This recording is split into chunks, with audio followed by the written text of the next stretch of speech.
பாலியல் வன்கொடுமை சார்ந்த விஷயம்னு சொல்லியிருக்கிறாங்க. மோரோவர் அவங்களுக்கும் அந்த நடிகைக்கும் இருக்கக்கூடிய உறவு பத்தின விஷயங்களை உறுதிப்படுத்தி நாங்க இந்த மாதிரியான விஷயங்கள்லாம் சொல்லியிருக்கிறோம் அப்படின்ற மாதிரியான விஷயங்கள்லாம் சொல்லியிருக்காங்க. ஸோ விசாரணைக்கு ஒத்துழைப்பு வழங்கணும் அப்படின்றது ரொம்ப ரொம்ப அடிப்படையான விஷயம். காவல்துறையினர் கைது செய்ய வரும் பொழுது நான் சுப்ரீம் கோர்ட்டுக்கு போயிருக்கிறேன், என்னை கைது பண்ணாதீங்கன்னு இப்போதைக்கு கேட்க முடியாது. ஒருவேளை மென்ஷன் பண்ணி அதுல ஏதாவது நிவாரணம் கிடைச்சா வேணாலும் கேட்கலாம். ஆனா இந்த 2 நாள்ல அப்படி நடக்கிறதுக்கு வாய்ப்பு ரொம்ப குறைவு. புகார் கொடுக்கறாங்க அப்படின்ற ஒரு காரணத்துக்காகவே அது பொய்யான புகாரோ இல்ல உண்மையான புகாரோ அதை முடிவு பண்ண வேண்டியது நீதிமன்றம். அதுக்கு முன்னாடியே அவங்க அந்த குறிப்பிட்ட பெண்மணியை நீங்க கேரக்டர் அசாசினேஷன் பண்றது என்ன தவறு? பாதிக்கப்பட்டவங்க நேரடியா சொல்றாங்க, அதுக்கான போட்டோகிராஃப்ஸ் அவங்க சொல்றாங்க. இவரே ஒத்துக்கிறாரு நான் பணம் கொடுத்தேன் அப்படின்றது. இவரே நீங்க உங்களோட ஸ்டேட்மெண்ட்ல இருந்து பார்த்தாலே ஹிம்செல்ஃப் அட்மிட்ஸ்ல, ஆமா நான் பணம் கொடுத்தேன் கஷ்டப்படுறாங்க, எத்தனையோ பேர் கஷ்டப்படுறாங்க. எதுக்கு உள்ள வர்றதுக்கு முன்னாடியே தடுத்து நிறுத்துறாங்க அப்படின்றது வீடியோல பதிவாகுது. துப்பாக்கி வச்சிருக்கிற லைசன்ஸ் இருக்கு, லைசன்ஸ் இல்ல. நீங்க ஒரு ஒரு அரசு சார்ந்த அதிகாரிகள் முன்னாடி அப்படி நீங்க நடந்துக்கிறதே தவறுன்றதுதான் சட்டம் சொல்லுது. நான் சொல்லல, நீங்க சொல்லுங்க. சட்டம் அதைத்தான் சொல்லுது.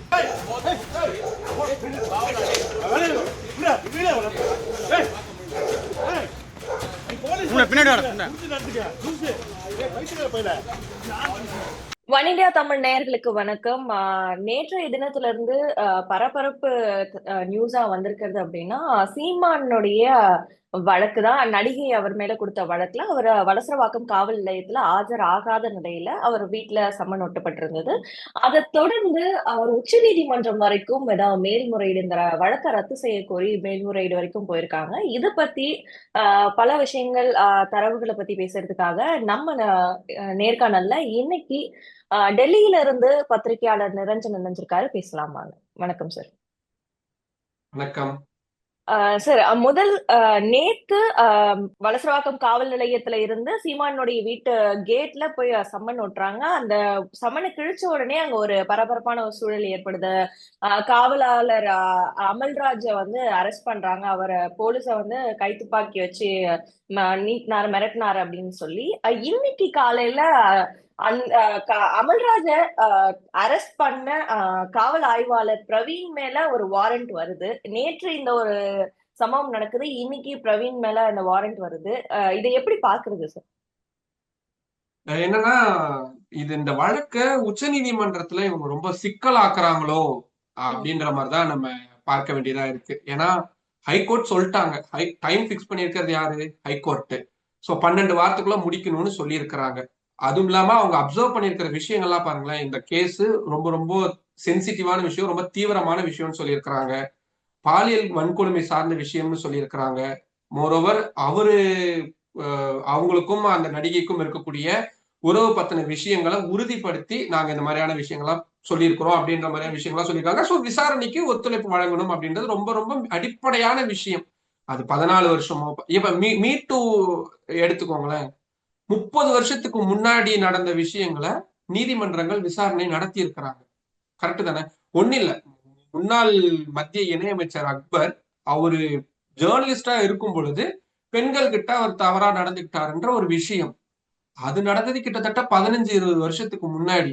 ஆனா ஒரு 2-3 வருடங்களுக்கு முன்னாடி அது சம்பந்தமான கேஸ விசாரிச்ச நீதிமன்றம் அவர் குற்றவாளின்னு சொல்லி இருக்கிறாங்க. அவரை கட்சியிலிருந்து நீக்கினாங்க, அமைச்சரவையிலிருந்து நீக்கினாங்க.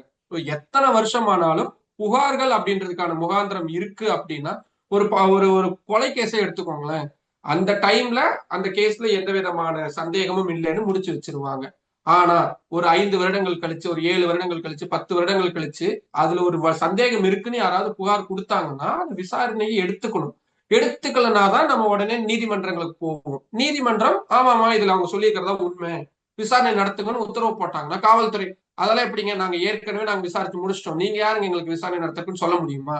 சொல்லவே முடியாது. அப்படிதான் இந்த நம்ம வழக்க பார்க்க வேண்டியதா இருக்கு. 14 வருஷமோ 20 வருஷமோ எத்தனை நாளும் கோர்ட் சொல்லிருச்சு, நீங்க இந்த மாதிரி ஒரு வழக்கு உங்களுக்கு எதிராக இருக்கு, இந்த இந்த வழக்கை நீங்க விசாரணை நடத்துங்க அப்படின்னு. அது மட்டும் இல்லாம 12 வாரம்ன்றது டைம் பிக்ஸ் பண்ணிட்டாங்க. இப்ப சீமான் தரப்புல என்ன சொல்றாங்க, நான் ஏற்கனவே இந்த வழக்கு சம்பந்தமா சம்மன் கொடுத்தப்போ நான் அடுத்த 1 வாரத்துக்கு இருக்க மாட்டேன், 2 வாரத்துக்கு இருக்க மாட்டேன், 3 வாரத்துக்கு இருக்க மாட்டேன், அதனால எனக்கு தள்ளி வைங்கன்னு கேட்கறாதான் சொல்றாரு. பட் ஆனா அது எப்படி ஏத்துக்க முடியும்? ஏன்னா நீதிமன்றம் ஒரு ஃபிக்ஸ் பண்ணிட்டாங்க. 12 வாரத்துக்குள்ள இவங்களால ரிப்போர்ட்டே சப்மிட் பண்ண முடியலன்னு வச்சுக்கோங்களேன். 12 வாரமும் இவர் வரல. அப்ப என்ன பண்ணுவாங்க? நீதிமன்றம் கண்டிப்பா கேட்பாங்க. உங்ககிட்ட நாங்க என்ன சொன்னோம்? 12 வாரத்துல முடிங்க. ஏன் முடிக்கலன்னு கேள்வி கேட்பாங்க. அப்ப போலீஸ் என்ன அவங்க அவங்க சைட்ல இருந்து என்ன சொல்லுவாங்க? சோ இது முழுக்க முழுக்க நீதித்துறை, நீதிமன்றம் சார்ந்த விஷயமா மாறிடுச்சு. இது அரசியல் சம்பந்தமான விஷயங்களா பொது மேடைகள்ல பயன்படுத்தலாம். திமுக என்ன பழி வாங்குறாங்கன்னு சொல்லலாம். இல்ல இவங்களோட கூட்டணி வச்சுக்கிறதுக்காக பாஜக இந்த மாதிரி பண்றாங்கன்னு என்ன வேணாலும் சொல்லலாம். ஆனா இது முழுக்க முழுக்க நீதித்துறை சார்ந்த விஷயம். அதுதான் சப்ஜுடிஷன் வாங்க.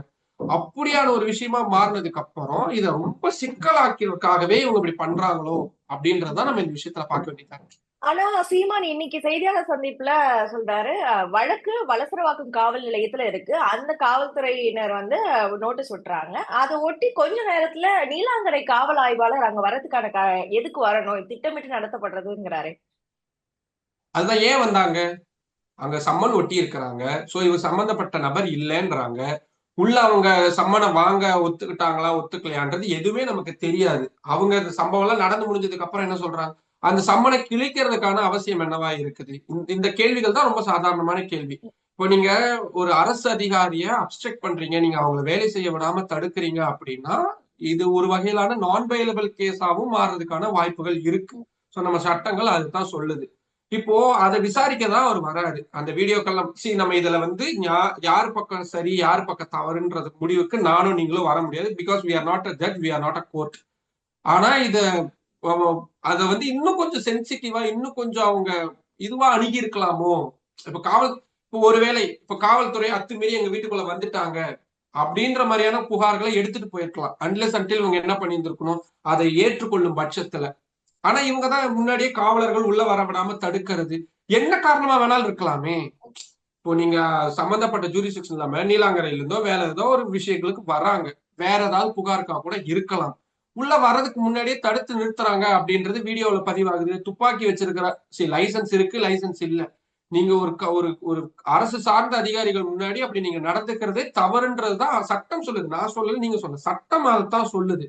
அப்போ அதைத்தான் இப்ப இந்த பத்திரிகையாளர் சந்திப்புல அவர் சொல்லும் பொழுது நடக்கக்கூடிய விஷயங்கள் எல்லாமே அவர் பேசக்கூடிய வார்த்தைகளை நீங்க எடுத்துக்கோங்க, இல்ல அவர் தெரிவிக்கக்கூடிய கருத்துக்கள் எடுத்துக்கோங்க. நீதிபதி ஒரு வழக்கம் முடிச்சு வைக்கணும்னு சொல்றாரு, சம்மன் இஷ்யூ பண்றாரு. அது இவர் எப்படி அணுகி இருக்கிறாரு?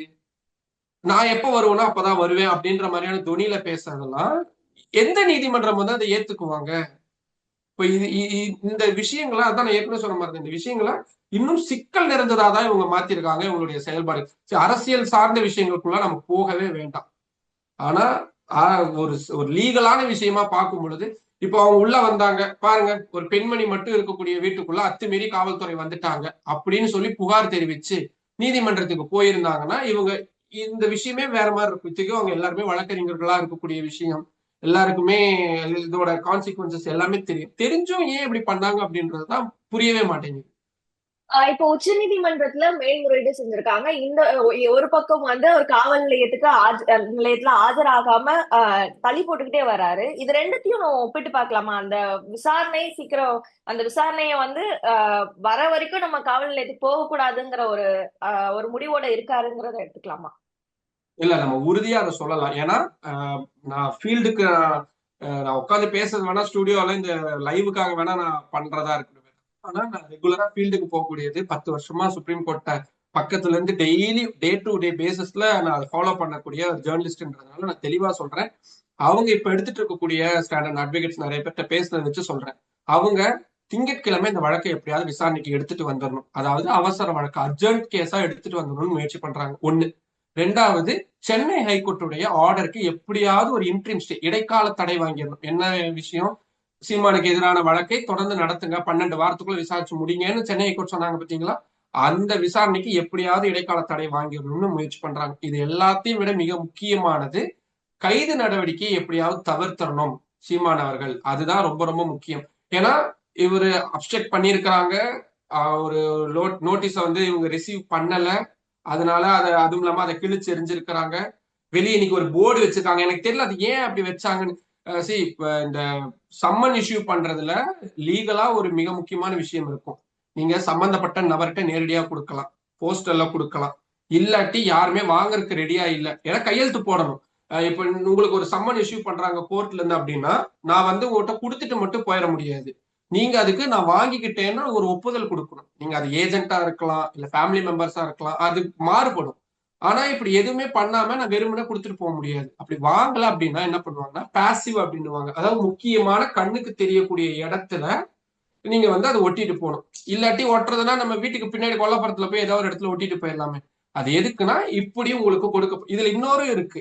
நீங்க இப்படி வீடும் அவங்களுக்கு இல்ல, அவங்க அட்ரஸ் எதுவுமே தெரியல. ஆனாலும் அவங்களுக்கு சம்மன் இஷ்யூ பண்ணணும் அப்படின்னா, சம்பந்தப்பட்ட கோர்ட்ல பெருசா எல்லாருக்கும் தெரியணும். அதனாலதான் அதுக்கு பேரு நோட்டீஸ் ஒட்டுறதுன்னு சொல்றது. அத பத்தின விஷயங்கள் எல்லாருக்கும் தெரியணும் அப்படின்றதுக்காக தான் அதை பண்றது. வழக்கு விசாரணைக்கு வந்திருக்கு, நீதிமன்றத்துக்கு வந்திருக்கு. So it's already is in the open forum. இது திறந்த வெளியில ஏற்கனவே வந்தாச்சு.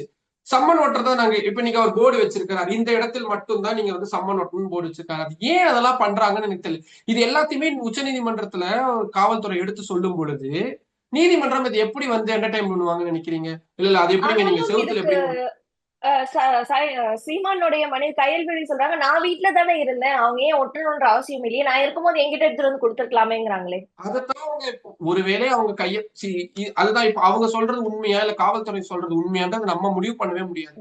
ஏன் காவல்துறை சொல்றது பொய்யாவும் இருக்கலாம், கையெழுதி சொல்றது அவர்கள் பொய்யாவும் இருக்கலாம். அவங்க வாங்க மாட்டேன்னு சொல்லிட்டு இல்ல இல்ல நான் அவர் வீட்டுல இல்ல நான் வாங்க மாட்டேன்னு கூட சொல்லி இருந்திருக்கலாம், நடந்திருக்கலாம் தானே. அது இல்லைன்னு நம்ம எப்படி உறுதியா சொல்ல முடியும்? அது அவங்களுக்கு மட்டும்தான் தெரியும். அது நீதிமன்றத்தின் மூலியமா தான் போய் அவங்க நிரூபிக்க வேண்டிய இடத்துல இருக்குது.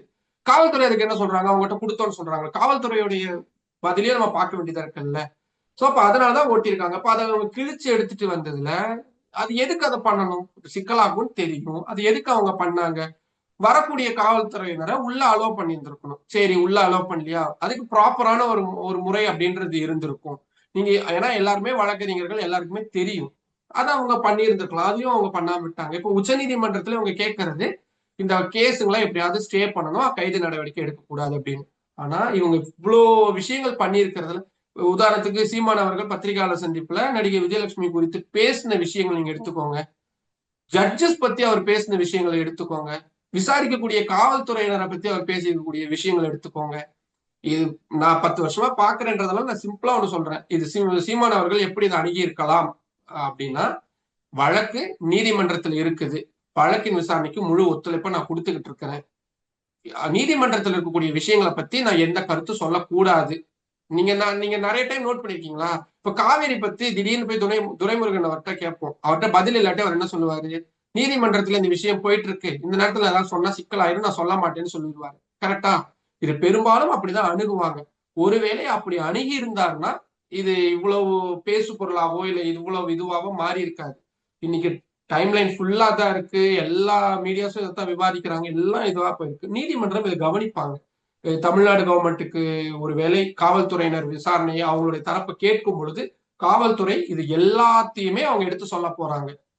அப்படி சொல்லும் பட்சத்துல நீதிமன்றம் இதை வந்து பெரிய அளவுல என்டர்டைன் பண்ண மாட்டாங்க. ஏன்னா பொதுவா பெண்களை இழிவுபடுத்துற மாதிரியான வார்த்தைகளை பேசுறத எனக்கு தெரிஞ்சு எந்த நீதிமன்றமே ஏற்காது. உச்ச நீதிமன்றம் அதுல எந்த சமரசமும் பண்ண மாட்டாங்க.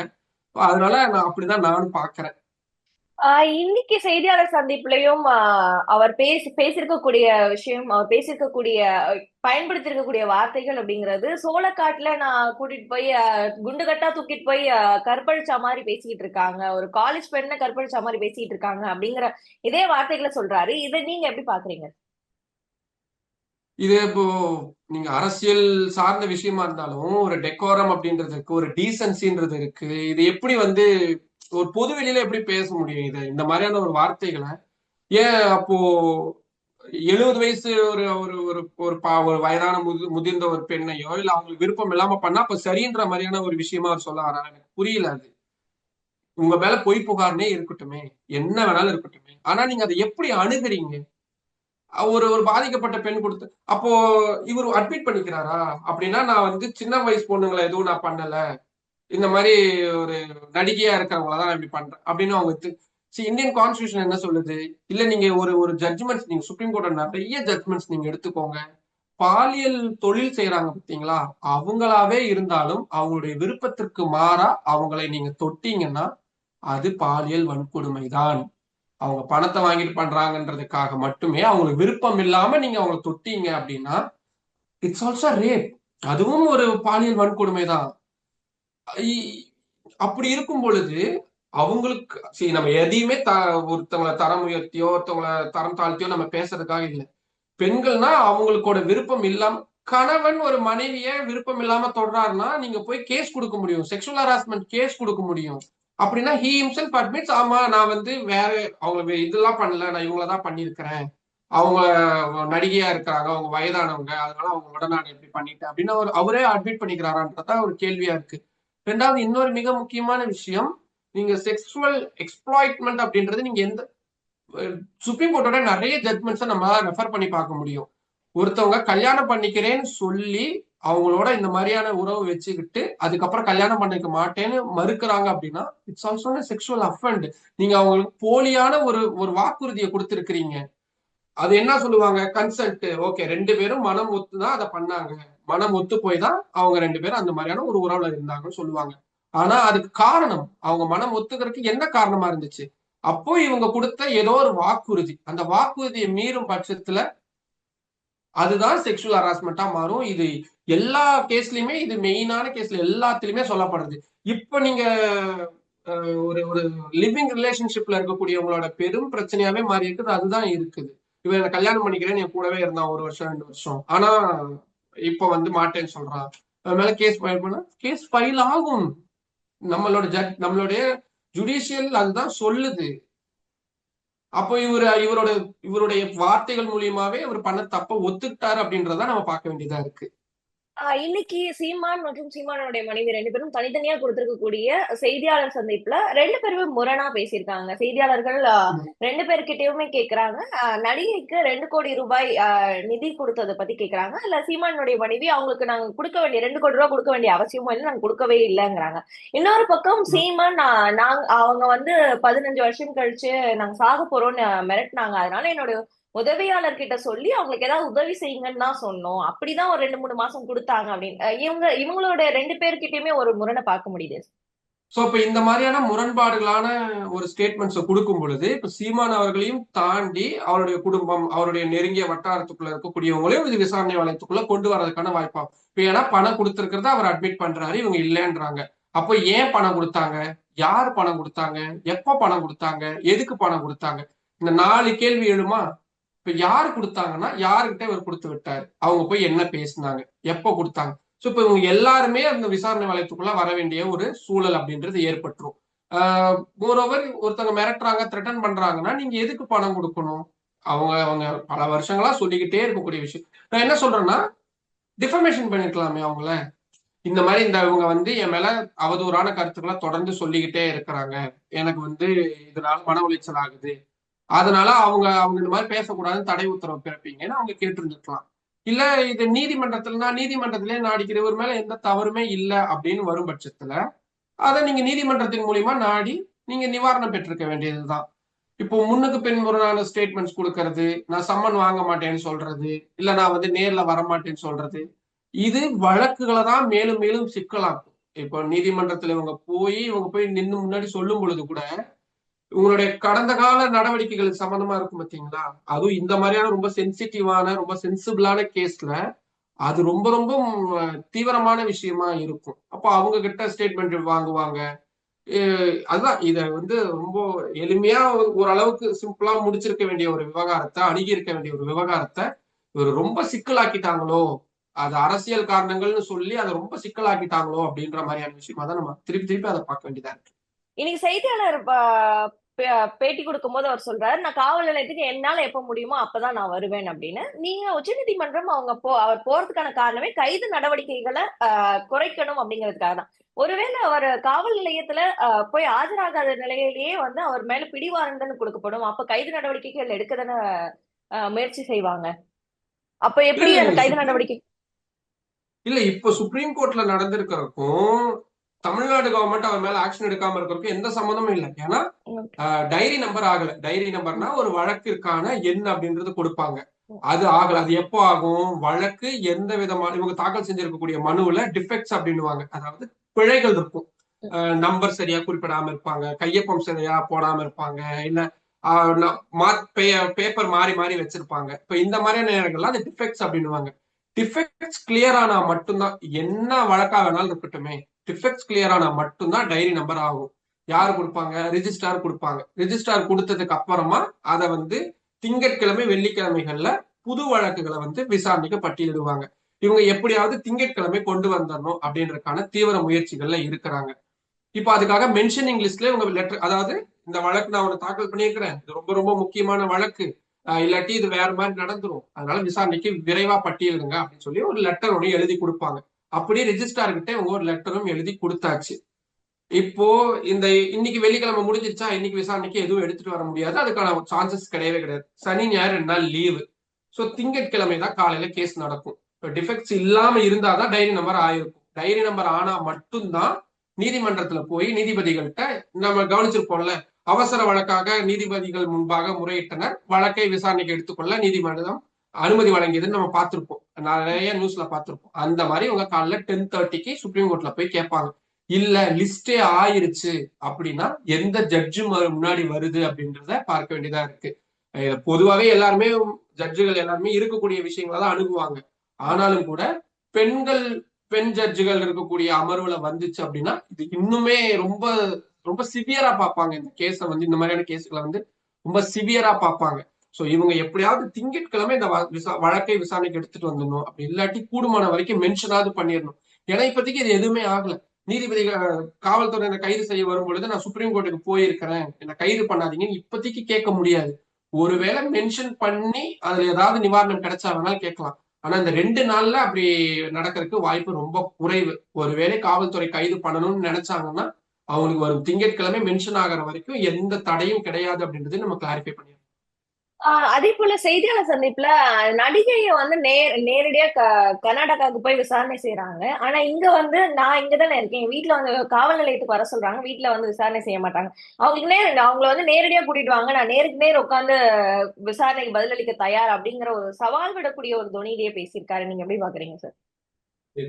விக்டிமுக்கான ஒரு சேலஞ்ச் அப்படின்றது நம்மளோட விசாரணை சிபிசிலும் சரி சிஆர்பிசிலும் சரி நிறைய சொல்லியிருக்கிறாங்க. ஒரு விக்டிமை எப்படி அணுகணும், ஒரு ஒரு அக்யூஸ்டை எப்படி அணுகணும், ஒரு குற்றம் சாட்டப்பட்ட நபரை எப்படி அணுகணும் அப்படின்றதுக்கான நிறைய விதிமுறைகள் இருக்கு. மோரோவர் அவங்க பெண்மணி, அவங்க விசாரணைக்காக நேர்ல வர்றது, அது வந்து காவல்துறையினருடைய, நீதித்துறையுடைய அவங்களுக்கு இருக்கக்கூடிய கட்டுப்பாடுகளுக்கு உட்பட்டு இருக்கக்கூடியது. இப்போ உங்க மேல ஒரு புகார் தெரிவிக்கிறேன், நீங்க நேர்ல வந்தே ஆகணும். இப்ப நான் வந்து புகார் தெரிவிக்கக்கூடியவன், நான் வந்து உங்க மேல ஒரு ஏதோ ஒரு கேஸ் ஃபைல், ஒரு உதாரணத்துக்கு சொல்லுவோம், இது எல்லாமே ஹைப்போதெட்டிக்கலா நம்ம புரிஞ்சுக்குவோம். நான் வந்து ஒரு காவல் நிலையத்துல புகார் தெரிவிச்சுக்கிறேன். இப்போ நீங்க ஒரு பெரிய நபர், நீங்க இருக்கக்கூடிய இடத்துக்கு நான் வந்தா எனக்கு த்ரெட்டன் இருக்குன்னு நான் ஃபீல் பண்றேன், எனக்கு ஆபத்து இருக்குன்னு நான் வந்து உணர்றேன். அப்போ காவல்துறையிட்ட என்ன சொல்றேன், இல்ல இல்ல நான் நேர்ல வந்தேன்னா என்ன அவங்க அட்டாக் பண்றதுக்கான வாய்ப்பு இருக்கு, அதனால வேற ஏதாவது ஆப்ஷன் இருந்தா சொல்லுங்க அப்படின்னா நீங்க ரிட்டர்ன்ல கொடுங்க, இல்ல விசில வாங்கன்னு ஏதாவது ஒரு விஷயங்களை கேட்கலாம். காணொலி காட்சி வாயிலா வாங்க, இல்ல நாங்க வந்து ஸ்டேட்மெண்ட் ரெக்கார்ட் பண்ணிக்கிறோம், இல்ல வேற ஏதாவது மெத்தட் சொல்லுவாங்க. ஒருத்தர் முன்னாடி குற்றம் சாட்டப்பட்ட நபரையும் குற்றவாளி புகார் கொடுத்தவரையும் பக்கத்துலதான் உட்கார வச்சு விசாரணை நடத்தணும்ன்ற கட்டாயம், அதாவது இட்ஸ் மஸ்ட் அப்படின்ற மாதிரி எங்கேயும் குறிப்பிடப்படலை. அதெல்லாம் வந்து அடுத்தடுத்து போகக்கூடிய காலகட்டங்கள்ல வரக்கூடிய விஷயம். ஒருத்தவங்க மேல புகார் தெரிவிக்கப்பட்டிருக்கு, அக்யூசேஷன் கொடுத்திருக்கிறாங்க, நீங்க நேர்ல போய் விளக்கம் அளிக்கிறதுல என்ன தவறு இருக்க போகுது? இப்ப இவர் போய் நேர்ல போய் விளக்கம் அளிச்சிருந்த, இப்போ நீதிமன்றம் பிடிவாரண்ட் பிறப்பிக்குது. ஒரு உதாரணத்துக்கு சொல்றேனே, இப்ப காவல்துறை சம்மன் அனுப்பிச்சிருக்காங்க, வர சொல்றாங்க, வரல, நீதிமன்றத்துல சொல்றாங்க, நீதிமன்றம் பிடிவாரண்ட் பிறப்பிச்சாங்கன்னா என்ன பண்ணுவீங்க? எனக்கு வந்து பொள்ளாச்சியில எனக்கு கூட்டம் இருக்கு, நான் வரமாட்டேன்னு சொல்லுவாங்களா? யாரா இருந்தாலும் சரி, பிடிவாரண்ட் பிறப்பிக்கப்படுது அப்படின்னா வரணும். நீங்க நீதிமன்றத்துக்கு போய் தடை வாங்கிக்கோங்க, நீங்க அப்பீல் போய் தடை வாங்கிக்கோங்க, அது வாங்குறதுக்கு முன்னாடி அதெல்லாம் வர முடியாதுன்னு சொல்றதுக்கு யாருக்குமே அப்படி இல்லை. அதனாலதான் திருப்பி சொல்றோம், சட்டம் என்ன சொல்லிருக்கோ அதை நம்ம கேட்டுதான் ஆகணும். நீங்க சுப்ரீம் கோர்ட் வந்திருக்கிறீங்க, நீங்க நேத்து சுப்ரீம் கோர்ட்டுக்கு வந்து இன்னைக்கு காலையில மென்ஷன் பண்ணி நீதிபதிகள் உங்களுடைய வழக்கை எடுத்துக்கிட்டு, ஆமாமா சீமான் மீது எந்த நடவடிக்கை எடுக்காதீங்க, அவருக்கு சம்மன் இஷ்யூ பண்ணாதீங்க, we are staying the order அப்படின்ட்டாங்கன்னா ஒரு பிரச்சனையும் கிடையாது. ஆனா சொல்லல, இல்ல சொல்லாத பட்சத்துல நீங்க போய் இதை அன்னைக்குதான் என்னதான் இவ்வளவு பெரிய சீரியஸான இஷ்யூவா மாறிட்டு வருதுன்னு தெரியுது. அதை நீங்க இப்படி கொச்சைப்படுத்தி பேசுறதாவோ, நீங்க கேரக்டர் அசாசினேஷன் தானே பண்றீங்க. ஒரு இதனாலதான் இப்ப நீதிமன்றத்துக்கிட்ட போய் தமிழ்நாடு காவல்துறை சொல்லுவாங்க, இப்படியான நபர்கள் வந்து ஒரு பெண்கள் பாலியல் வன்கொடுமை கொடுக்கும் பொழுது கொச்சைப்படுத்துறாங்க. அப்புறம் எப்படி வந்து வெளியே வருவாங்க, பெண்கள் வருவாங்க. ஒரு பெரிய கட்சியுடைய தலைவர், அரசியல் பழிவாங்கல் எதுவா வேணாலும் இருக்கட்டும், அதெல்லாம் இவங்க பார்த்துதான் வந்திருப்பாங்க. இப்படியான விஷயத்த ஒரு புகார் கொடுக்கறாங்க அப்படின்ற ஒரு காரணத்துக்காகவே அது பொய்யான புகாரோ இல்ல உண்மையான புகாரோ அதை முடிவு பண்ண வேண்டியது நீதிமன்றம். அதுக்கு முன்னாடியே அவங்க அந்த குறிப்பிட்ட பெண்மணியை நீங்க கேரக்டர் அசாசினேஷன் பண்றது என்ன தவறு? வதந்தி ஒண்ணும் கிடையாது. இப்ப ஏதோ ஒரு பத்திரிகை இந்த நபர் மீது இந்த நடிகை புகார் அப்படின்னு சொல்லியிருந்தாங்கன்னா அது ஓகே. பாதிக்கப்பட்டவங்க நேரடியா சொல்றாங்க, அதுக்கான போட்டோகிராஃப்ஸ் அவங்க சொல்றாங்க, இவரே ஒத்துக்கிறாரு நான் பணம் கொடுத்தேன் அப்படின்றது. இவரே நீங்க நீங்க உங்களோட ஸ்டேட்மெண்ட்ல இருந்து பார்த்தாலே ஹிம்செல்ஃப் அட்மிட்ஸ்ல, ஆமா நான் பணம் கொடுத்தேன் கஷ்டப்படுறாங்கன்ட்டு. எத்தனையோ பேர் கஷ்டப்படுறாங்க எதுக்கு? இதெல்லாம் நம்ம கேட்டோம்னா எங்கெங்கயோ அந்த கேள்விகள் போய்கிட்டே இருக்கும். நிச்சயமா சார். இணைப்புல வந்து உங்களுடைய கருத்துக்களை பதிவு செஞ்சதுக்கு நன்றி. நன்றி.